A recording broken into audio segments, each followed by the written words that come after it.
बंगाल के मुक्ति टाइगर्स और हिंदुस्तान की ये बंदूक आजादी का एक नया इतिहास लिखेंगे। कौन सा लाहौर का केस है जो तेरे पीछे ढाका तक पहुंच गया? माँ बाप तो बचपन में ही चले गए थे। एक मामा ही है जिन्होंने पाल पोस कर बड़ा किया। उनकी एक बेटी और एक बेटा है, मेहरुनिसा, जिससे मेरी बचपन में ही मंगनी कर दी गई थी। मुक्ति तहरीक एक स्पाई नेटवर्क पूरे बंगाल में फैलाने जा रहे हैं।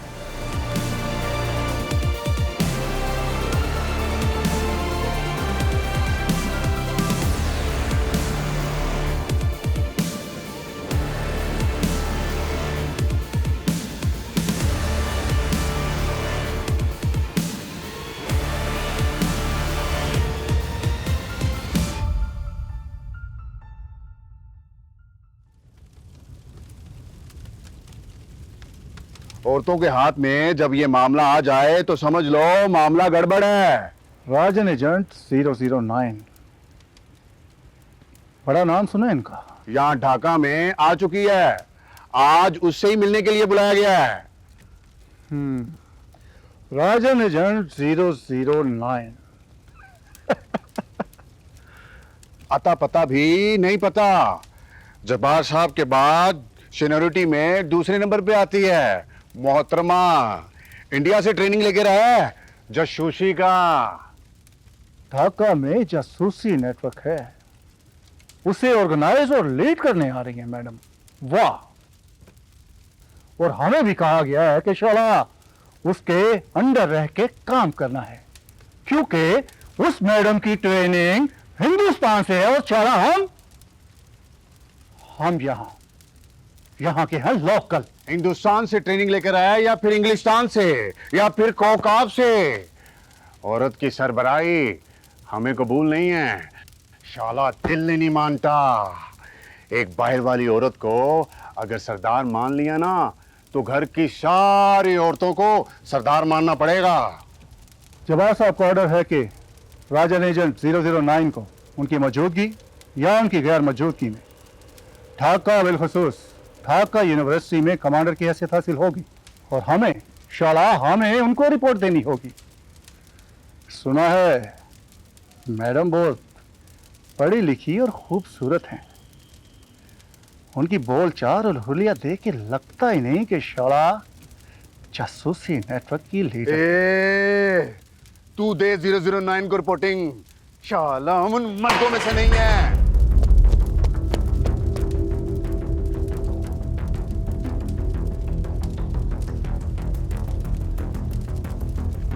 अगर ठीक से अपनी माँ की बात सुनी होती ना तो आज जहालत की अंधेर नगरी में यूं कल सड़ना रहे होते।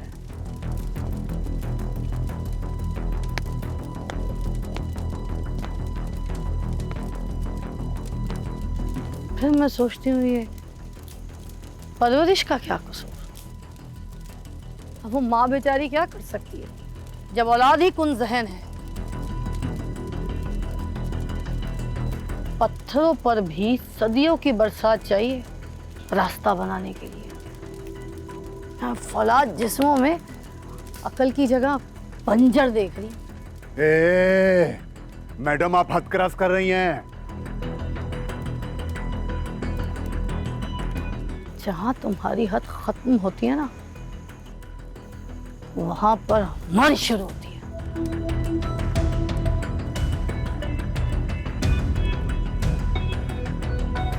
तुम्हारी हुदूद में तो अभी हम दाखिल ही नहीं हुए। और रही बात तुम दोनों की सरदारी की, तो कमांडर तुम लोग भी बन सकते हो। उसके लिए हिंदुस्तान जाने की जरूरत नहीं है, कमांड की जरूरत है। But people like you have no point to lead. मुझे ढाका बिलखसूस ढाका यूनिवर्सिटी की पल पल की रिपोर्ट चाहिए। वहाँ कितने स्टूडेंट्स, कितने प्रोफेसर्स और कितने स्टाफ के मेंबर्स हैं जो हमारे लिए जासूसी का काम कर सकते हैं। Delay in my task is not a crime, it's a sin. जख्मी घोड़े, पागल कुत्ते, नकारा पुर्जे हमारे किसी काम के नहीं। अब फैसला तुम लोगों ने करना है कि तुम लोग हमारे किसी काम के हो भी या नहीं।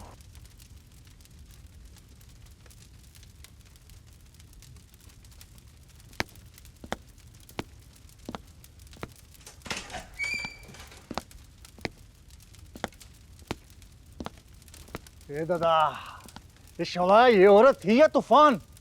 हमरे लिए यहाँ धूल ही धूल बचा साला चाटने के लिए।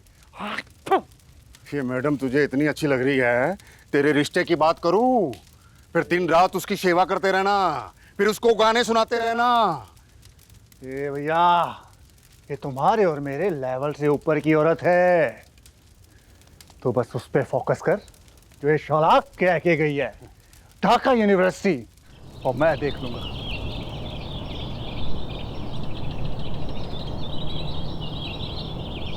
अरे दोस्त मेरे निजामुद्दीन, न पहली न दूसरी न तीसरी, सीधा चौथी लिस्ट में तेरा नाम आ गया मेरे दोस्त। जल्दी से सामान बांध और पहुंच यहां। बड़ी मुश्किल से नाम आया है। अरे यार छोड़ो, कोई बात नहीं। हाँ, तो मैं कह रहा था कि सामान बांधो और जल्दी से ढाका पहुंचो। बंगाल को बड़ी मुद्दत से इंतजार है निजामुद्दीन तेरा। पहुंच तू। अरे भाई, उसका तो तू माहिर है, तू बस पहुंच ढाका। लाहौर की तरह यहां भी रिकॉर्ड बनाएंगे हम। बस पहुंच सही एक दफा तू बंगाल। ओए, वो क्या कहते हैं हमारे बारे में कि जहां जाते हैं दास्तां छोड़ आते हैं। यार पहुंच जल्दी तू। हाय, तू एंकल। अरे नहीं नहीं नहीं, बहुत बहुत मुबारक हो तुझे। अरे मुझे पूरा उम्मीद थी कि वो ज़हीन आदमी इस ढाका यूनिवर्सिटी में जरूर आएगा, मेरिट लिस्ट में उसका नाम जरूर आएगा। आ गया ना? अब देखना तुम कि बंगाल और मगरबी पाकिस्तान में इस अजीम शख्स का बहुत नाम होगा। वाह, बड़ा ज़हीन तो फिर आप खाइए। अब देखो, एक नहीं बनती, सारी बनती है। देखो कितनी दवाई की है मैंने उसके लिए। ये भी आप ही खा लीजिए। मुबारक हो। खैर मुबारक। हाँ तो मेरे दोस्त गुलफाम, बस यार, अब तेरे मेरे दिन गिने जा चुके। निजामुद्दीन ढाका आ रहा है, पर मेरी उससे बनती नहीं है, और तू उसके बगैर सांस नहीं ले सकता। बस अब अपनी राहें जुदा जुदा। खुदा हाफिज। मिठाई भी गई, दोस्त भी गया। चलो छोड़ो, निजामुद्दीन तो आ रहा है। अरे एंजॉय करेंगे ये ढाका यूनिवर्सिटी। अब देखता हूं उसमें कैसे रोकते हैं लोग मुझे यहां। आए निजाम, जल्दी पहुंच।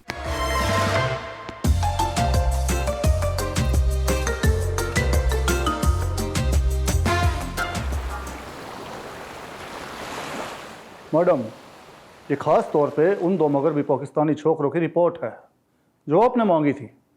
ये अदनान नवाब है और लाहौर से ताल्लुक़ रखता है, और इसके बाप के पेशे का खाना खाली है, और इसका बस एक ही काम है कि किसी तरह से मैरिड लिस्ट में इसके यार निज़ामुद्दीन का नाम आ जाए। और ये दूसरा, गुलफाम मंसूर, यतीम है, इसकी ना माँ है और ना ही इसका बाप, खुद को शायर कहता है, और ये भी लाहौर से है। जब से ढाका आया है, इसकी हमाकतों की दास्तान ढाका यूनिवर्सिटी की दीवारों पे पोस्टरों की तरह छपी है, और ये दोनों लड़के बंगाली लड़कियों के आगे पीछे फिरते हैं, और इनका एक ही एजेंडा है कि किसी तरह बंगाली लड़कियों से शादी करके बंगाल और पंजाब का संगम मना दे। एकदम बेकार हैं दोनों। बेकार लोग कभी कभी बड़े काम के होते हैं। लोग उन्हें बेकार समझ के नज़रअंदाज कर देते हैं, मगर वो लोगों के सामने से अपना काम कर जाते हैं और किसी को खबर भी नहीं होती। मगरबी पाकिस्तान से ढाका यूनिवर्सिटी आए एक एक स्टूडेंट, बिलखसूस इन दोनों की कंप्लीट निगरानी करके मुझे सारी रिपोर्ट चाहिए। एकदम बराबर मिलती रहेगी मैडम।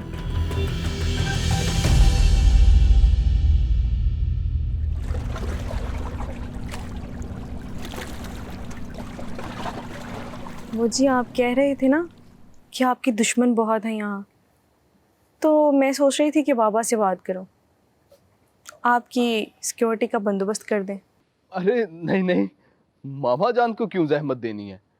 वैसे भी ढाका में किसी माँ ने ऐसा सपूत पैदा नहीं किया जो गुलफाम से टकरा सके।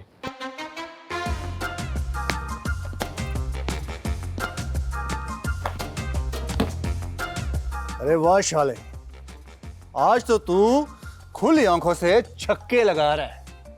लड़की को इम्प्रेस कर रहा है क्या? देख, तेरे सामने बंगाल का शेर खड़ा है। बोल, क्या कह रहा था? अरे शहजाद भाई, बड़े मजाकिया हैं आप भी।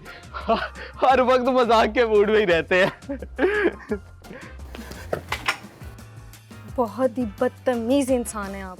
महज़िब लोगों से बात करने की आपको जरा तमीज नहीं। अरे नहीं नहीं मेहरुन्निसा, ये तो हमारे दोस्त हैं।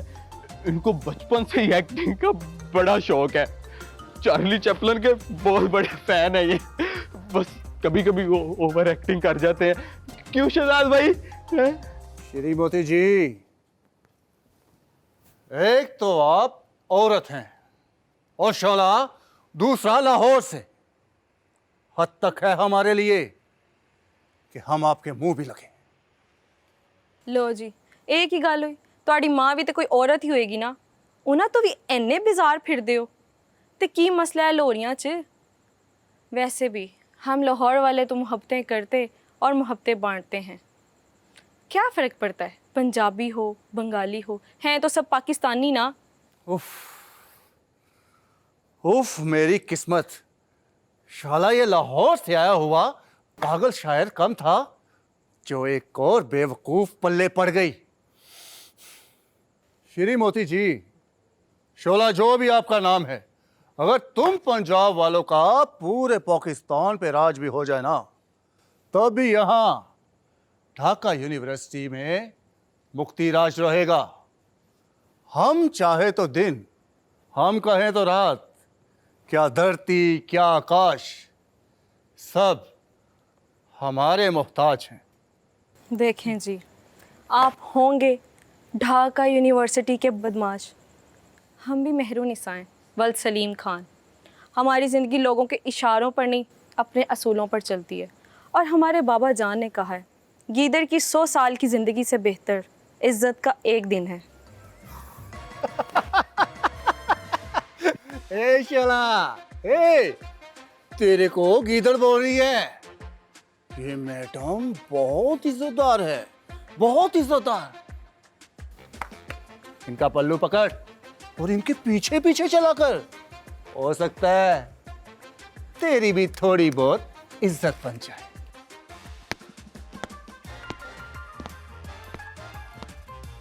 मैंने कहा था ना ये ढाका है। क्या जरूरत थी इतना बढ़ बढ़ कर उस दरिंदे के मुंह लगने की? मुझे भी सुकून से जीने नहीं दे रही। देखें जी, आपसे कोई बदतमीज़ी करे ये मुझसे बिल्कुल बर्दाश्त नहीं है। और वैसे भी आप मेरी इज्जत हैं। आहिस्ता बोलो यार, हमारे तुम्हारे ताल्लुक के बारे में किसी को पता नहीं चलना चाहिए, वरना क़यामत आ जाएगी। आप लाहौर में तो इतने डरपोक नहीं थे, यहाँ के क्या हो गया आपको? मैंने तो पहले ही कहा था कि मैं तुम्हारे काबिल नहीं हूँ। नहीं नहीं, ऐसा तो मत कहें। मैंने तो जब से होश संभाली है, ज़िंदगी का साथ सिर्फ आप ही को माना है। ये रिश्ता ना टूटा है, ना मैं टूटने दूंगी। सुन लिया जी आपने?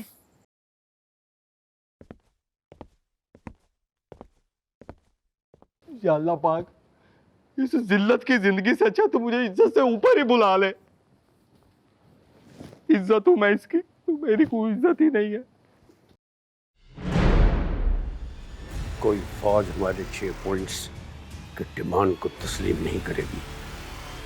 बस अवामी प्रेशर बढ़ाना है और अवाम को ताकत के साथ सड़कों पर लाना है। लाहौर के मस्खरों, ढाका यूनिवर्सिटी में ये एकता का भाषण नहीं चलेगा, समझा? और हमारी छोरियों से भी तुम लोग दूर रहोगे, समझे?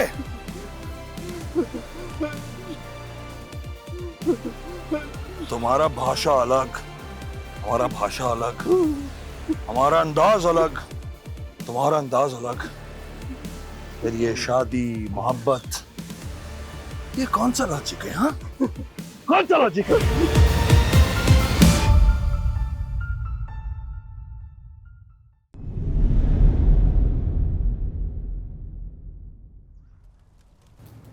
फारूक साहब, हमारा मकसद मुजीब साहब को प्रधानमंत्री बनाना है या फिर बंगाल की आज़ादी? हमारा मकसद सिर्फ ताकत है। All political power comes from the barrel of the gun. हमारा मकसद ताकत है, चाहे वो मुजीब भाई से मिले या बांग्लादेश बनाने से। And justifies the means. अलबत्ता हिंदुस्तान सिर्फ बंगाल की पाकिस्तान से अलहदगी चाहता है, और हम पर, मुजीब भाई पर, हिंदुस्तान वालों के इतने एहसानात हैं कि शायद हम चाहकर भी अपनी मर्जी न चला सकें। मुजीब भाई क्या चाहते हैं? मुजीब भाई क्या चाहते हैं, क्या नहीं चाहते, ये इस वक्त यहाँ रेलिवेंट नहीं है। अहम बात यह है कि हम बंगाल के हालात इस लेवल पर ले आए हैं कि सरकार हमारे सामने बेबस हो जाए। सर, आपका इशारा 6 पॉइंट्स के लॉक की तरफ है। मैं इशारों में नहीं, सीधी बात करता हूँ। जनरल रियाया हो या जनरल ओपोनियन, बरतानिया हो या अमेरिका, दुनिया की कोई सरकार, कोई फौज हमारे 6 पॉइंट्स की डिमांड को तस्लीम नहीं करेगी। बस अवामी प्रेशर बढ़ाना है और अवाम को ताकत के साथ सड़कों पर लाना है। यानी सियासत और अवामी मकबूलियत को हथियारों की तरह इस्तेमाल करना है पाकिस्तान के खिलाफ। ये हथियार सिर्फ हम ही इस्तेमाल कर सकते हैं, क्योंकि पाकिस्तान में सबसे पॉपुलर पार्टी अवामी लीग है और सबसे पॉपुलर लीडर मुजीब भाई हैं। समझ गया, सब समझ गया साहब। बस अब आप देखो जब्बार करता क्या है। लोहे के चने चबाने पड़ेंगे सरकार को। नहीं जब्बार, तुम अभी सही तरह नहीं समझे। तुम काफी अरसे बाद बंगाल आए हो, अभी तुम्हें यहाँ की ग्राउंड रियलिटी को जानना है। फौज और एजेंसियों से बच के काम करना है। अभी तुम बंगाल की सैर करो, आगाज ढाका यूनिवर्सिटी से करो। ठीक है साहब, मगर बगला बंधु से मुलाकात कब हो सकती है? अभी पॉलिसी ये है कि भुक्ति वानी का कोई लीडर शेख साहब के करीब भी नजर ना आए। जरा सी गलती और फिर शेख साहब जेल में होंगे। आगे बड़ी मुश्किल से जान छुटी है। पाकिस्तान की एजेंसियां इस वक्त बहुत एक्टिव हैं। समझ गया साहब, मैं ढाका यूनिवर्सिटी की खबर लेता हूँ और आपको रिपोर्ट करता हूँ। आपकी वापसी कब तक है? कुछ अहम काम निपटा लूं, फिर मिलते हैं। भुक्ति तहरीक को तुमसे बहुत उम्मीदें हैं। डोंट वरी सर, आपको निराश नहीं करूंगा।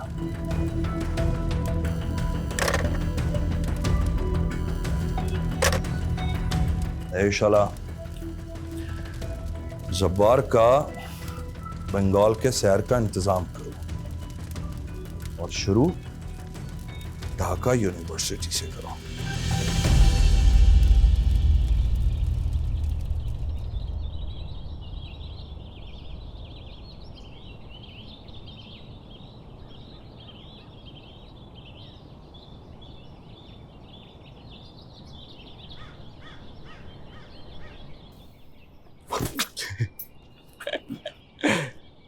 मूवी कमांडर ने अपना मुंह टोपी से क्यों छुपाया हुआ है?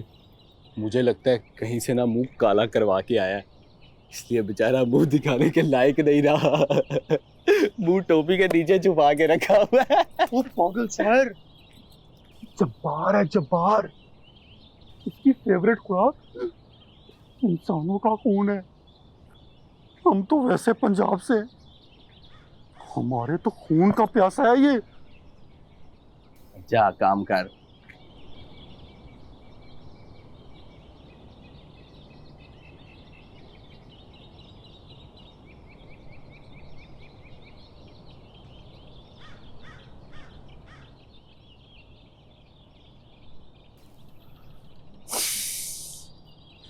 ये दो जोकर कौन है?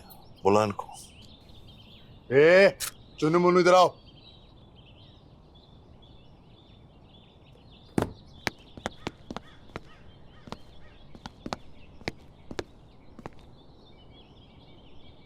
दफा करें सरकार इन छछोरों को।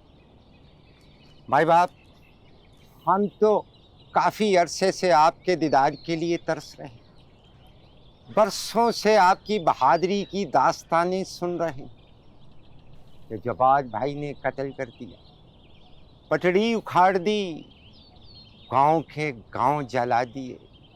मैं तो यकीन ही नहीं कर पा रहा कि अपनी इस उम्र में आपका दीदार हो जाएगा मुझे। ये मैं आपके लिए फूल लाया था, कबूल कीजिए।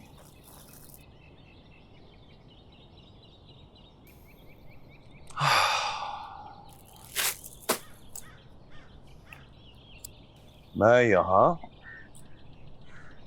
फूल समेटने और मोहब्बतें बांटने के लिए नहीं आया,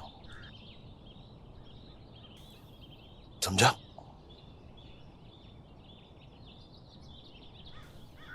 और तुम दोनों जोकर के बच्चों,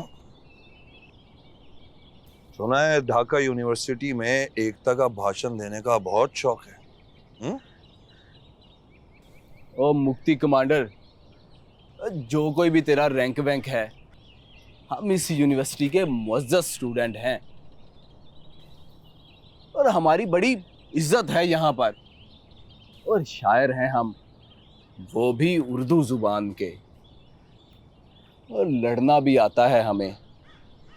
तीरों तेग चाहे हमारे पास ना हो, लेकिन दुश्मन से भिड़ जाने का हुनर आता है हमें।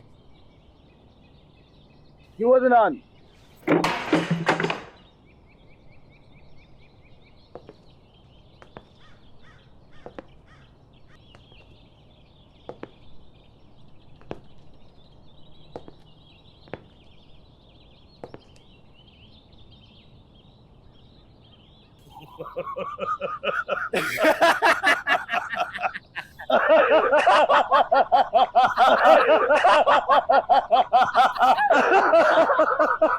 डर गया शाला।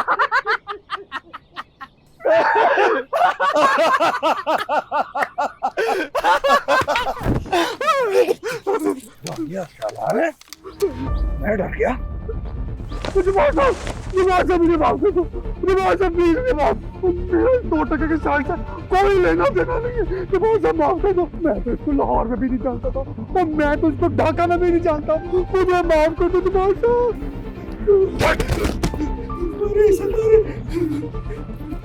मैं तो मजाक कर रहा था, बस ये पिस्तौल साइड पे कर ले, अगर गोली चल के जा तो मैं बगैर शादी और बगैर डिग्री के मर जाऊंगा।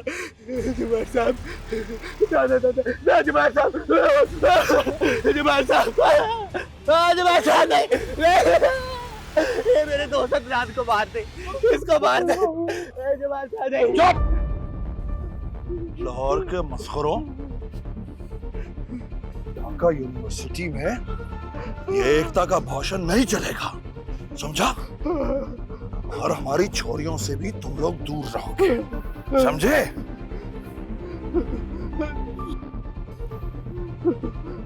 तुम्हारा भाषा अलग, हमारा भाषा अलग, हमारा अंदाज अलग, तुम्हारा अंदाज अलग।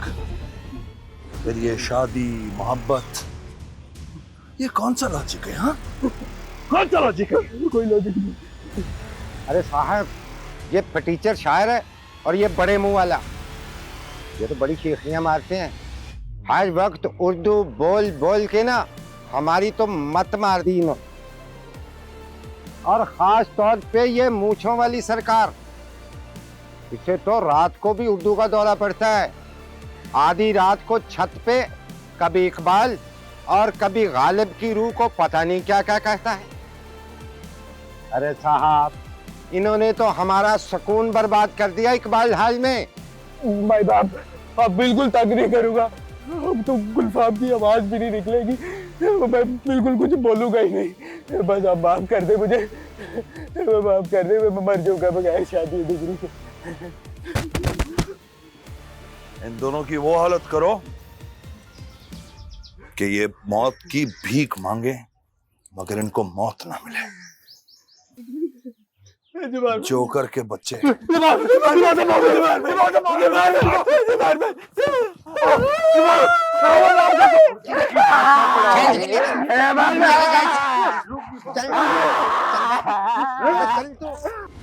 आपके चरणों में सारी ढाका यूनिवर्सिटी को रख दिया।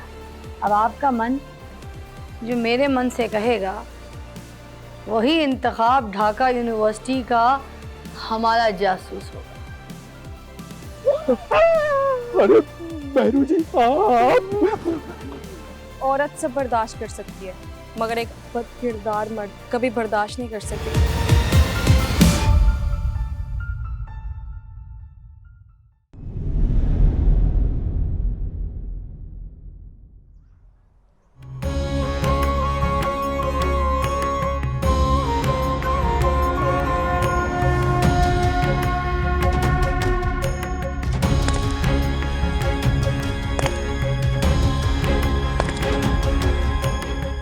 मैडम जी, ये मगरबी पाकिस्तान के स्टूडेंट्स की तस्वीरें हैं जो आपकी इच्छा के अनुसार मंगवाई गई। महान काली माँ, परमेश्वर काली माँ, आपके चरणों में सारी ढाका यूनिवर्सिटी को रख दिया है। अब आपका मन जो मेरे मन से कहेगा वही इंतखाब ढाका यूनिवर्सिटी का हमारा जासूस होगा।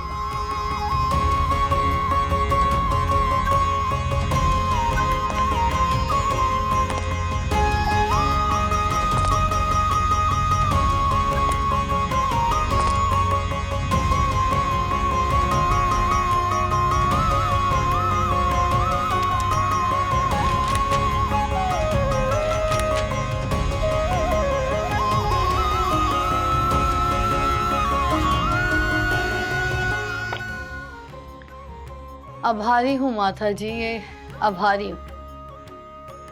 इस कठिन समय में आपने हमारी रहनुमाई की। राखी,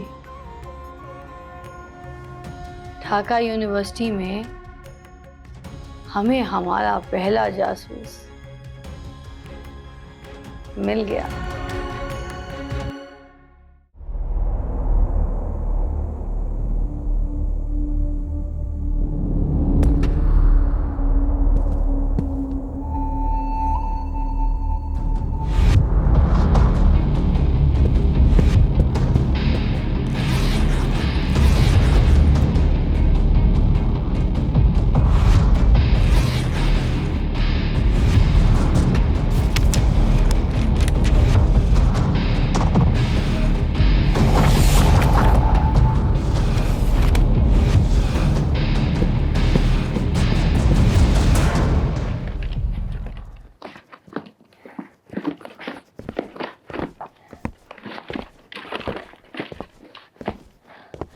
क्या हुआ सदफ, परेशान नजर आ रही हो?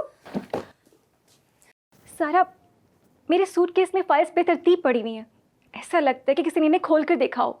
तुम्हारे सूटकेस में किसी को दिलचस्पी नहीं है, फजूल अखबारात की खबरों के अलावा और है क्या इसमें? नहीं, ऐसा नहीं है सारा। मेरे पास मेरी सोर्सेज से कॉन्फिडेंशियल इन्फॉर्मेशन है। अगर ये इन्फॉर्मेशन मुक्तिबानी वालों के हाथ लग गई तो बहुत से मासूम लोगों की जानें और स्पेसिफिकली मेरी सोर्सेज की जानें खतरे में आ जाएंगी। लेकिन इस तरह से हमारे कमरे में दाखिल हो कौन सकता है? किसकी इतनी हिम्मत है कि पूरी यूनिवर्सिटी से गुजरता हुआ इस तरह से हमारे कमरे में दाखिल हो जाए? कोई तो है।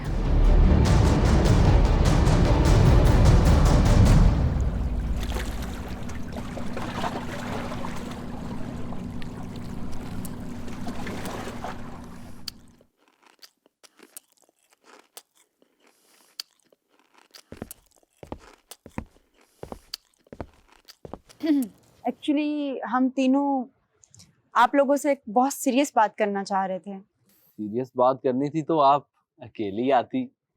इन दोनों को साथ लाकर तो सारी सीरियसनेस को तबाह कर दिया। क्या हर वक्त बक बक करते रहते हो गुलफाम? देखते नहीं कि कौन बात कर रहा है? सारिका जी, हुक्म कीजिए। अब हुक्म तो नहीं है, बस एक दरख्वास्त है। बात कुछ यूँ है कि पिछले कुछ दिनों से हमारे कमरे में कोई चोर या फिर कोई जासूस घुस रहा है और वो सदफ के कुछ अहम कागजात चोरी कर रहा है।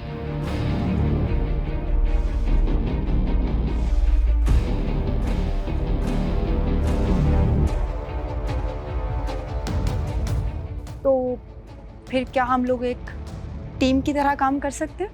टीम? कैसी टीम? आपके कमरे से कोई चूहा नहीं पकड़ना, जासूस पकड़ना है। ये काम पुलिस या इंतजामिया का है, हमारा नहीं है। तुम जैसे लोग टीम में शामिल होने के लायक भी नहीं हो। सारा, ज्यादा गुस्सा सेहत के लिए खतरनाक होता है। गुलफाम साहब, आज हमारे कमरे में कोई गुस्सा है तो कल को कोई आपके कमरे में भी तो घुस सकता है। अरे, हमारे कमरे में तो सिर्फ इल्म और आगाही मिलती है, उसे कौन चोर चुरा सकता है? तुम तीनों किस फजूल बहस में पड़ गए हो? भाई सारिका जी ने पहली दफा कोई हुक्म किया है, अब तो कोई काफिर ही होगा जो इनकार करे। ओ भाई, काफिर तो हाँ ही करेंगे, मोमिन के रास्ते जुदा हैं। मैं तो चला अल्लाह के हुजूर, तुम लोग पकड़ो जासूस।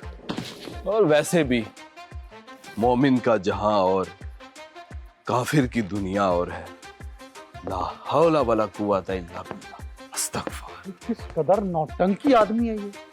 सारिका जी, छोड़िए आप इसे, आप बताइए कि करना क्या है? बस पहरा देना। पहरा? मतलब पहरा?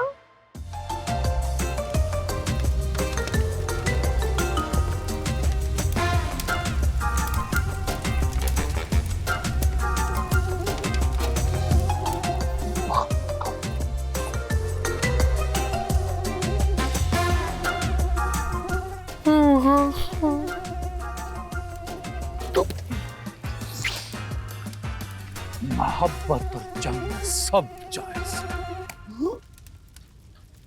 पता नहीं ये मंतक किस अहमक ने दी है। यहाँ मच्छरों से जंग जारी है और वहाँ मोहब्बत का मुस्तकबिल मुसलसल गैर यकीनी सूरत हाल का शिकार है।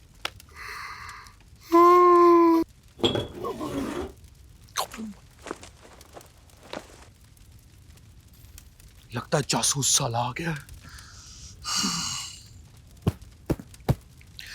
हिम्मत कर अदनान, आज मोहब्बत की जंग में हीरो बनने का ये आखिरी मौका है। और अगर वो जासूस मेरे हाथ चढ़ गया तो मुझे मिलेगा शार्ल खून।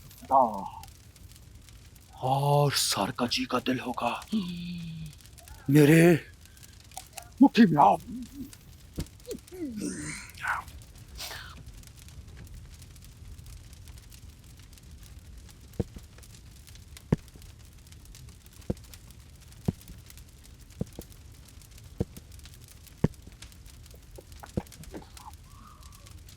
पीछे मुड़ो और जमीन से पांव मत हिलाना। ये पिस्टल है, किसी वक्त चल सकता है। मुड़ो पीछे। तू मुक्ति पानी का जासूस है? सर, फिर आशिक पागल हो गया तू? मेरा मुक्ति बानी से क्या ताल्लुक? मैं तो तुझे देखने आया था कि किस तरह दूसरी मर्तबा तू मोहब्बत के हाथों जलील हो रहा है।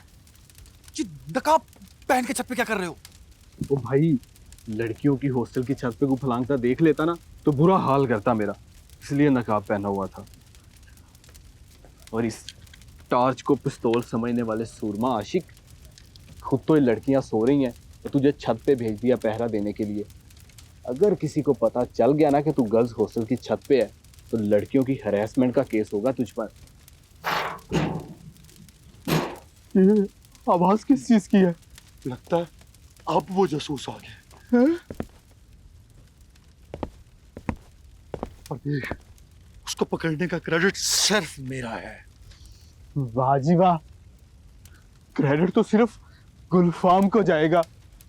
ये मेरे कदमों की बरकत से वो जासूस पकड़ा जाएगा। मैं सारी रात यहाँ पहरा दे रहा हूँ। मैं उसके सर में टॉर्च मारूंगा। ये अरे बहरू जी आप।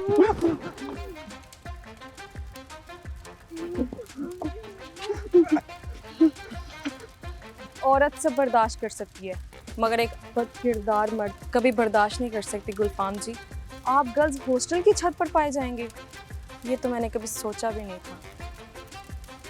मेरी मोहब्बत और बाबा जान के पैसों में क्या कमी रह गई थी, जो आधी रात को गर्ल्स हॉस्टल की छत पर आपको अपनी शराफत का चांद चढ़ाना पड़ा। नहीं, मैं तो बस ये अदनान को कंपनी देने आया था।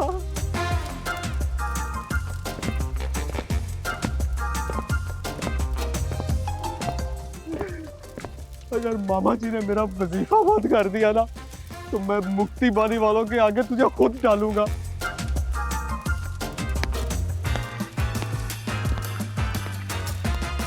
मैं तो फजर तक यहां से नहीं जाऊंगा, जासूस को पकड़ के ही जाऊंगा। सारका जी के सामने नाक नहीं कटने देनी मैंने।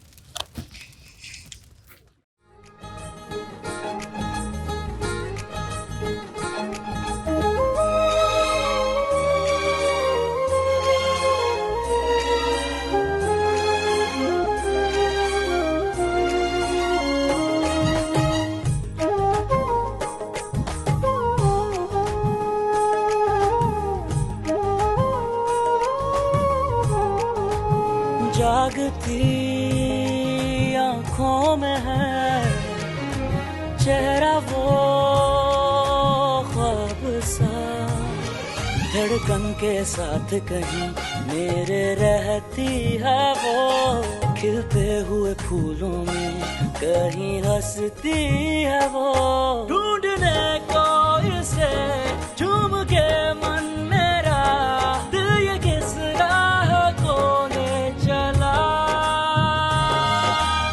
सुनो पवन सुनो घटा, बस में नहीं